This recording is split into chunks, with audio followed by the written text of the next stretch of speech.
It's safe to assume that we can all agree Batman is one of the best superheroes of all time. No matter if it's the films or the comics, Batman's stories always seem not only the best, but also the most interesting.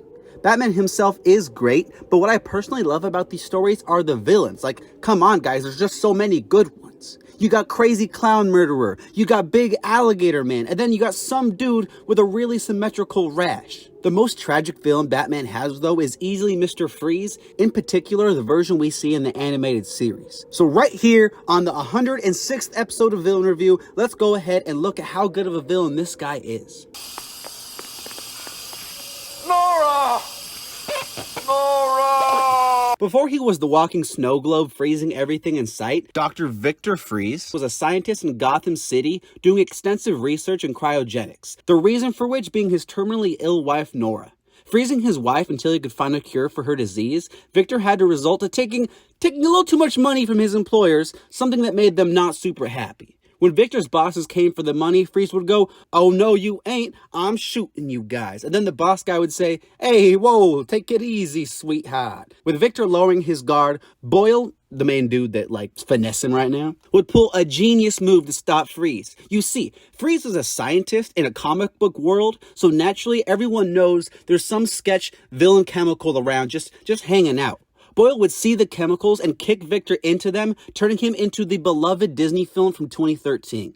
Unable to survive outside of a Sub-Zero environment, some guy would go, "Hey, what's up, Freeze, Mr. Ice Boy? That's just my last name. It's not because I'm cold. Wait a second." Revenge motive. We got ourselves a good old-fashioned revenge motive, ladies and gentlemen. This guy was a jerk, so he needs to die. Revenge motives are usually pretty interesting, but sometimes they can fail. You got some great examples of revenge, and then you got Mysterio going, "Dang it, he named my thing Barf. Now I'm angry." With the revenge motive we get with Mr. Freeze, I honestly think it's pretty good. It might seem a little cliche, like the whole falling into chemicals thing, and it is, but everything with Nora totally makes up for that. We all got our loved ones who we care about, and just like Freeze, we do anything for them, even if it means cosplaying as our favorite Chicken Little characters for the rest of our lives. It's a perfect example of a villain who we can sympathize with, but not agree with. Like, yeah, my guy, save your wife's life, but also, like, you don't need to kill people. That's kind of rude. Don't pass go. Don't collect 200, my guy. I'm beyond emotions. They've been frozen dead in me. No pun intended. Well, I mean, actually sort of intended, but Freeze has a very cold personality. When we see him in the flashback, he has a lot more life in him, but then when we see him as Freeze, he sounds as one-note and emotionless as I did in my early videos. Like, seriously, watch the Tai Lung one, it's super bad. Welcome to a new episode of my series, Villain Review. It might seem like a bad thing he's a little one-note, but I actually think it improves his character. He says it a few times that, like, all of his emotions are frozen, but I don't think that's really true, okay? Here's my theory, a villain theory. Like I said, Flashback Science Guy has emotions, Freeze doesn't. When Victor is convinced to put the gun down, it shows he's not really a violent person by nature. He's that kind of guy that probably drives around in GTA, like, following all the rules, stopping at all the red lights. He probably does stuff like that. I don't think Freeze himself is devoid of emotions, but I think that's just what he tells himself in order to justify his actions. He's not violent by nature, but in his mind, he kind of has to be in order to avenge Nora. So he starts convincing himself that he's this emotionless monster to further justify his actions. Aside from what motivates him, he's still a really cool character, again, no pun intended. His emotionless demeanor makes him seem a lot less human and more like someone who you can't really reason with.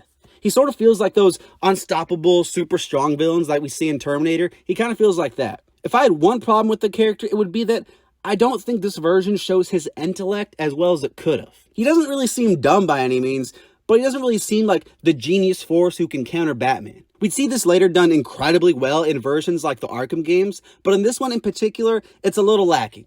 It's one thing to say a character is smart, but in order for it to really be effective, we have to be actually convinced. All who stand in my way must feel the icy touch of death.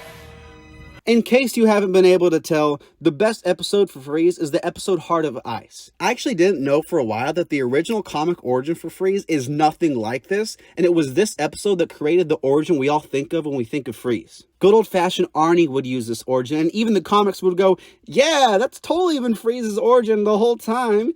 Yeah, he definitely wasn't a dude named Mr. Zero who got cold because of a gun that blew up in his face. Yeah, totally. We meant to do that. So I think if you're looking for some of the best Mr. Freeze content out there, you gotta watch this episode because it's really good. The entire origin is revealed in this episode, as well as some other really good moments. The only problem I have with this episode is how Batman actually defeats Mr. Freeze. He doesn't come up with some genius way to outsmart the villain or anything like that. No, instead, get this, he pours chicken soup on his head. Yeah, and apparently that does the trick. Who knew Batman's greatest villains could be defeated by soups? Don't tell anyone I told you this, but word on the street is you can defeat the Joker with clam chowder. Okay, that stays between us though. Don't let it leave this room. Soups aside, this episode is really great, and it makes us both afraid of Freeze, but also like sympathetic to the man he once was. Check it out if you haven't. It's pretty good stuff. Since you ally yourself with my enemies, you leave me no choice. So while Freeze is a tragic character, he's still a villain. So it's hard to call him evil because I don't think he's an evil character. This Boyle dude, right? He's not of the Charles variety, and therefore he kind of sucks. He does Freeze dirty, and it makes sense that Freeze wants to get him back. However, just because he's not really evil, it doesn't mean he doesn't do villain things, because he definitely does. On his path to revenge, he really doesn't care about what he has to do, and he goes to some pretty crazy lengths. It's not the whole, like, let's freeze the whole world like it's a Ray Romano Mammoth movie, let's do it, baby. But honestly, I like this one better. I think the motive of freezing the whole world kind of makes Victor kind of boring and silly, not calling out names or anything, but alright, let's all relax. But I think the revenge path to Boyle is a lot more fitting for the type of character we get in the animated series. All the bad things he does out of love, because in his mind, it's kind of what he has to do. He's not evil, but he's a villain for sure, and while I disagree with what he does, I can't say I don't understand it. Come now. Surely you remember your old colleague, Victor Freeze. The strength of Mr. Freeze is his origin, which shows us just how tragic of a character he is. Personality-wise, his origin carries here too, but aside from that, I still think he's pretty interesting as a character. The episode Heart of Ice is a great one, and while he's not evil, he doesn't really have to be because he still does a lot to make us root for Batman. He's a great example of a character who's lost all he's got, and we also see a good example of a revenge motive done well. I'm going to give Mr. Freeze an 8. Yes, it would move me to tears if I still had tears to shed. Thank you so much for watching. If you enjoyed this video, maybe hit subscribe because I make a new villain review every single one. What did you think of Mr. Freeze? Leave it down in the comments. Who should I review next? Again, leave that in the comments. What's your favorite soup? Again, most importantly, guys, leave that in the comments. I need to know this information. What is the best soup? Christmas time's coming. I need my soups. This has been Soup Review. Thanks again for watching, and I'll see you next time.